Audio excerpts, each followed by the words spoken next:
Can I begin by acknowledging the traditional owners of the land from which I'm talking today and pay my respects to their elders past, present and emerging. Thank you so much for the invitation to join you here today, and please accept my sincerest apologies for not being able to attend in person. Climate change is the challenge that will define the 21st century. 2 years ago, New South Wales was in the grips of one of the worst droughts in our history and was about to suffer through the most devastating bushfires in living memory. Unfortunately, this is the reality of climate change. And it's not just being seen here in New South Wales, it's being seen right around the world.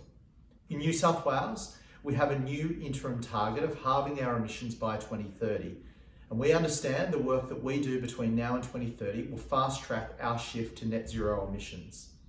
New South Wales has the most ambitious renewable energy plan, hydrogen, heavy industry and electric vehicle climate policies in Australia. Achieving the Paris Agreement's climate goals will need states and regions around the world to act.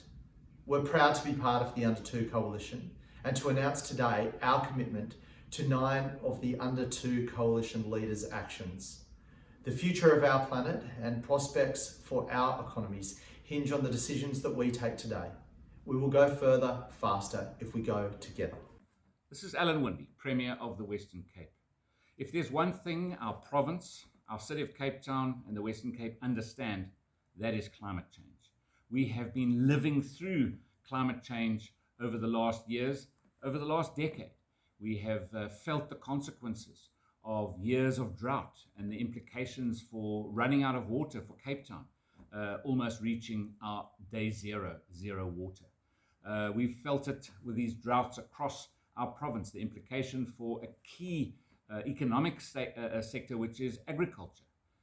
We have felt it in our towns during those drought periods where mass bushfires have run through and destroyed not only thousands of hectares of biomass and our mountain ranges with our fauna and flora.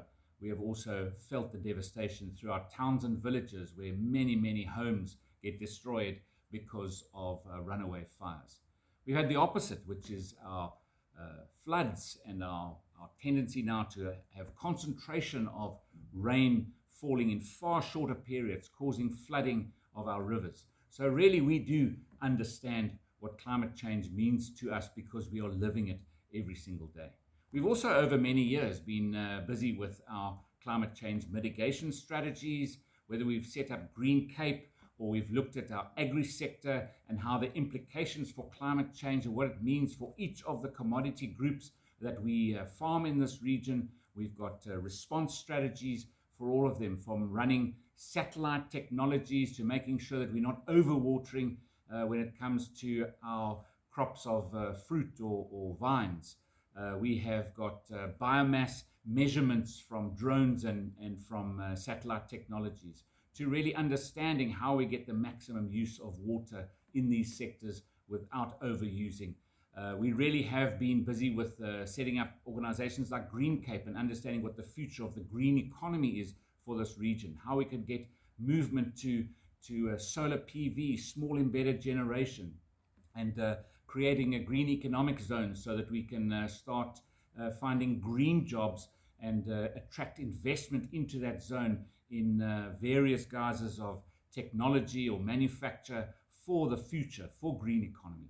And so of course we are continually updating our position on climate change and our response strategies, and we will be releasing again an updated response strategy, and we would like everybody to co-create with us what that future is going to look like. Show you the measurements of how in our own public buildings, how we've made sure that we're minimizing our carbon footprint and getting maximum use of resource so that we can lead by example.